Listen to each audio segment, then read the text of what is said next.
Hello everyone. So manu balas on hope kriya se kui thagan isna jibi ekta gana tuigen ahai ase aro achila gana do hymnal number Konyak hymnal number 410 ase aro English pra to title to I know not why God's wonders inaga ase kiman jun edu gana jani man ekilo te sugar glorify kuribo. May God bless each one of us through this song. Chalo itia man gana hanibo. Hangne Yashan shüpshi sing tempe akipu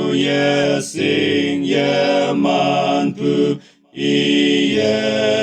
iching neten oh the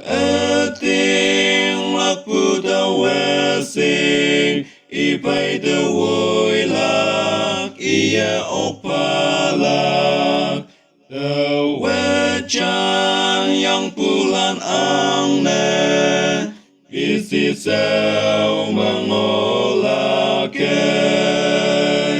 yen yilak ating lak pulang angke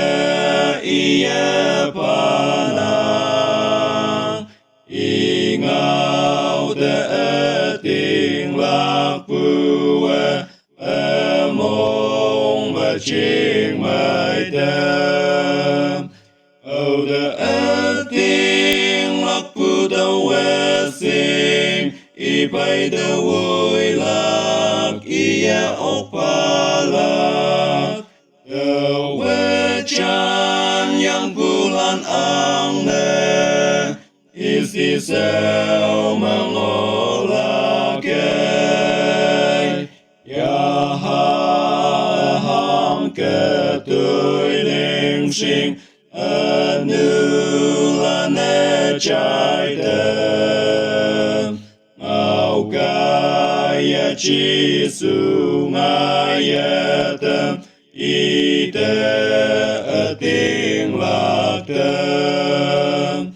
Oh, the thing lak pu the wesing ipai the woi lak ia opalak the wejan yang pulan angne isi seu mengolake iu kelak the wesing Ipak au peyesing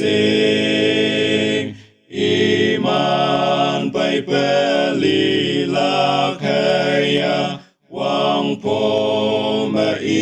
ihaulak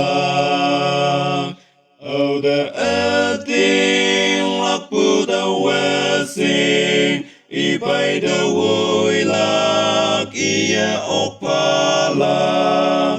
The wejan yang pulan angne isi seu mengolake